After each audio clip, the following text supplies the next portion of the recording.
estamos aqui novamente reunidos, professor Francisco Echalar e eu, Luciana, professora Luciana Gimenez, para discutir mais um problema de matemática com resultados perturbadores, um pouco perturbadores. A gente quer entender o que foi dessa vez. Vamos tentar também contextualizar um pouco isso. O que chama a atenção é quando um exercício que foi proposto apresenta como resultado algo que não é a expectativa de resposta e é recorrente, não foi só um aluno que chegou a esse resultado, outros também, né? Então aí a gente começa a pensar, por quê, Francisco? Porque alguma coisa nesse problema existe que deve, pelo menos, dar margem a uma interpretação que surpreende porque não é a esperada. O Francisco vai apresentar o problema. Eu até estava aqui conversando com ele que uma vez ele levou esse problema a uma atividade de formação. Quando nós estávamos uma vez numa aula, os professores de uma instituição, e ele estava dando essa aula para nós, e inclusive ele comentou que até professoras de português se enganaram. Eu não sei se eu fui uma delas, eu não me lembro. Então, não sei, mas vamos ver. Ele vai agora apresentar para nós o problema. Tá certo. Então, olá para todo mundo, mais uma vez, estamos juntos, vamos ao problema. É um problema que eu tomei em contato com ele ainda no final dos anos 90, eu tenho apresentado ele para os mais diferentes públicos, e aí sempre aparecem algumas questões recorrentes. Então, é disso que a gente vai tratar. O problema é o seguinte: dois andarilhos começam juntos uma caminhada por uma longa estrada. O primeiro andarilho anda todo dia 6 quilômetros. O segundo andarilho anda 4 quilômetros no primeiro dia e, a cada dia subsequente, anda 1/4 de quilômetro a mais do que no dia anterior. E em que dia da caminhada eles voltam a se encontrar? Antes da gente começar a discutir, eu vou dar uma ideia da expectativa de solução. E aí eu chamo a atenção para o seguinte: sempre houve dois tipos de erros frequentes. O primeiro tipo, que eu vou falar agora nessa tela, tem a ver mais com entender a situação como um todo e saber diferenciar o seguinte: a informação que aparece aqui e essa informação se refere à velocidade de cada um. Quanto cada um anda por dia. Responde essa primeira pergunta. Isso é um tipo de informação. E a pergunta não se refere à velocidade, se refere à posição, onde cada um está. Então, um erro muito frequente, qual que é? A pessoa descobre quando é que o segundo andarilho vai chegar a andar 6 km por dia e acha que é essa a resposta. E, na verdade, não. Ela descobriu quando é que a velocidade dos dois fica igual. Mas não descobriu se eles estão na mesma posição. Tá certo? Esse erro, na minha opinião, não é tanto a ver com a forma do enunciado, com o texto do enunciado, mas com a complexidade da situação, com o que ela envolve em si. Tá? Então, a gente não vai trabalhar isso aí. O segundo erro, aí sim, tem a ver com a forma do enunciado. Né? E aí, eu não sei se eu já falei, esse problema pode ser resolvido de várias maneiras. Em particular, ele pode ser resolvido fazendo tabelas, sem grandes elaborações. No primeiro dia, o primeiro andou tanto, o segundo andou tanto, estava em tal posição. Segundo dia, a mesma coisa. Você vai com paciência, você chega na resposta. Tem rápidos, tem, mas esse mais pé no chão funciona também. Tá? Então, vamos mudar agora aqui. Então, como eu falei, são duas coisas. Informação dada era a velocidade, quando cada um anda por dia. Então, como eu falei, dá para fazer por tabela. Então, aqui eu comecei essa tabela. O andarilho 1 anda 6 km no primeiro dia, 6 no segundo, 6 no terceiro, 6 no quarto e assim por diante. O segundo andarilho anda 4 no primeiro dia. Até aí, tranquilo. E aí que vem a questão. Quanto é que ele vai andar no segundo dia? 4,250. Exatamente. É o que está escrito aqui. Anda 1/4 de quilômetro a mais do que no dia anterior. Então, o que a pessoa tem que colocar? Ou 4,25, se está trabalhando em quilômetros, se está trabalhando em metros, 4.250. E aí, no terceiro dia, vai ser 4.500 e assim por diante. E aí vai dar certo. Então, essa seria a leitura correta. O que muita gente faz? Faz o seguinte, no segundo dia, o que a pessoa coloca? Ela não coloca 4.250, ela coloca 4 mais 1/4 de 4, ou seja, coloca 5. Então, aqui ela vai colocar 5 quilômetros. No terceiro dia, o que ela vai colocar? 5 mais 1/4 de 5. Ou seja, vai colocar 6,25. Ou seja, ela está ignorando esse D quilômetro, 1/4 de quilômetro. Ela está lendo esse 1/4 de quilômetro como se fosse 1/4 do que andou no dia anterior. Certo. Tá? E aí, como eu falei, isso é muito frequente de acontecer. Naquela aula de formação de professores, o objetivo era mostrar como é que a gente trabalha a resolução de problemas em matemática. Então, aí eu pensei, e aí naquela época, pelo menos, eu tinha a ideia de que assim, o problema não era tanto a matemática, mas a capacidade de leitura do texto. Para mim, pareciam coisas bem separadas. E para minha surpresa, teve professoras do curso de letras cometeram o mesmo erro. Eu não sei se porque, assim, também é uma situação mais descontraída, não sei se porque não se sentiam comprometidas com o problema, o que foi. Isso. Eu não lembro o que foi, honestamente.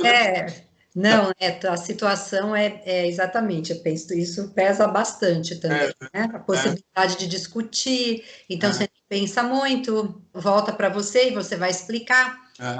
Então, os números eram esses? Eram exatamente esses. Exatamente esses. Porque algumas hipóteses surgiram quando a gente conversou, né, sobre o problema. Que o segundo andarilho, ele anda 4 quilômetros, aí você tem o número 4 aí. E depois, 1/4, eu sei que isso não é nada nem um pouco lógico, mas eu acho que existe uma relação afetiva com os números, uma relação...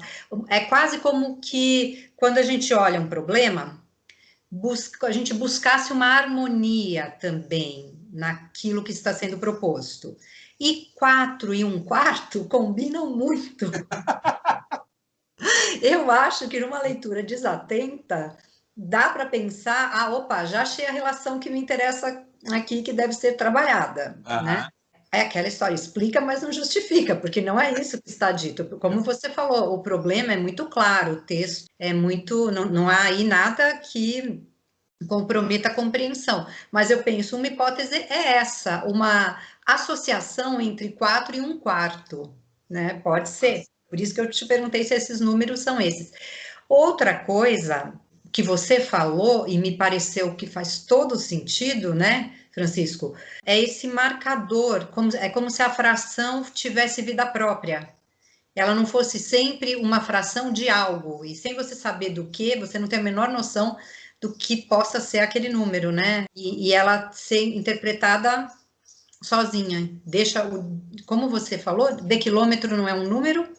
Minha primeira ideia foi o seguinte: como é que seria uma formulação mais habitual?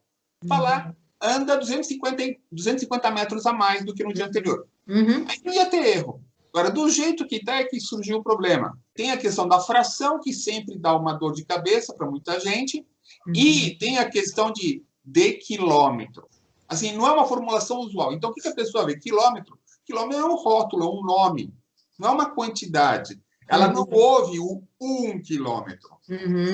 Tá certo? Então, fica, de fato, 1/4 solto. Então, vai pegar o primeiro número que aparece. Aí tem um que encaixa bonitinho. O 4. Exatamente. 4 de 4, 1. 1 mais 4, 5. Eu não sei também até que ponto procede ou não, mas, assim, a sensação que dá é que tem a questão de vivência, né? Você sabe, 1/4 de quilômetro é uma formulação esquisita, mas eu sei o que é. Tem a questão do conceito, de lembrar que quilômetro também pode ser quantidade, é 1 quilômetro, que isso está implícito nessa formulação. Então, isso é a questão, digamos assim, mais objetiva. Mas, na medida que isso fica meio nebuloso, isso não deixa de ser pertinente. Está escrito, a pessoa até sabe, já deve ter visto essa formulação, mas não tem peso na leitura. Tá? Então, fica 1/4 solto que vai se juntar com 4 quilômetros. Certo. Tá? Não sei se tem a ver ou não isso aí. Não, sim. Então, eu falo que faltou alguém te falar alguma coisa? Acho que não, acho que a gente apresentou nossas hipóteses, né? Não é que o número induza ao erro, não tem nada nesse problema que induza ao erro, não tem. Não. Mas por que a gente consegue fazer uma interpretação dessas? A hipótese, assim, tentando chegar a algum tipo de conclusão, é que é uma questão de vivência mesmo, assim, de essa formulação de quilômetro não é suficientemente habitual ou corriqueira para a pessoa perceber que é 1/4 de 1 quilômetro. Então, o 1/4 fica voando e vai cair no 1/4. Que é isso, né, ou não? Eu acho que sim, Francisco, eu acho que sim. E aí, só complementando, isso é uma chance de mostrar para eles outras formulações possíveis, né? Uhum. Eu acho que vale a pena. Uhum. Numa situação de aula, você pode até testar, né? Exatamente. A mesma situação, você muda, quer dizer, a mesma situação não, situações diferentes, mas que examinam o mesmo problema de fundo, né? Usando outra formulação para ver se facilita. Eu não sei, tá me ocorrendo uma coisa aqui, não sei. Veja se tem algum sentido. É mais ou menos a memória temporária. Quando a gente está lidando com um problema, você tem informações para organizar. Mais informação você tem que organizar, eu acho que isso dificulta a compreensão do problema. Não estou dizendo com isso que o professor não deve expor o aluno a esse tipo de problema. Pelo contrário, aliás. Mas você entende o que eu estou falando? Se ele olha e os números estão lá e ele só tem que fazer a conta, é uma coisa. Uhum. Se ele tem que traduzir aquelas informações em números, é outra coisa. São outras operações mentais que ele tem que fazer até montar a conta ou a tabela, enfim, até montar o instrumento que ele vai usar para chegar ao resultado. Então, é exatamente isso que você já citou. Se você tivesse escrito anda a cada dia 250 metros a mais, o número está dado, é menos informação ali na cabeça dele ao mesmo tempo, né? Pode ser. E quando tem mais, não é que o aluno não seja capaz, mas eu acho que a nossa tendência de abandonar o desafio, como talvez tenha acontecido lá naquela aula, né? Muita coisa para pensar, vamos esperar que ele já vai resolver o problema. Entendeu? Alguma coisa assim. Eu acho que faz todo sentido, é por aí mesmo. Uhum. Eu tinha lembrado de uma outra coisa que você tinha me mandado, numa outra situação completamente diferente, né? E aí, eu acho que tem a ver em que medida? Você tem uma ideia lá, esse 1/4, que precisa de algum tipo de ponto de apoio, e o nosso cérebro coloca, se não está lá, a gente projeta, a gente coloca. Aí, eu lembrei disso aqui, quer ver? Isso, em princípio, não é um conjunto de palavras, mas a gente consegue identificar em cada um desses conjuntos de caracteres uma palavra e dar um sentido a essa frase. Né? Eu acho que é um código diferente, mas é um código fácil de decifrar. Fácil de decifrar. Então, a gente olha primeiro e fala, não entendi nada, mas a vontade de entender é grande. É muito forte. E aí a gente olha e fala, não, peraí, entendi tudo. Né? Você consegue achar que é um código relativamente... Acho que é fácil, né? Porque a gente consegue sem esforço, né? Exatamente. Então, os padrões se repetem o suficiente, né? Mas eu adoro isso, eu acho tão interessante, né? Eu não saberia criar alguma coisa assim, mas quando a gente vê, a gente consegue reconhecer. Bem fácil. É muito interessante. Né? Vamos encerrando. Espero que vocês tenham gostado.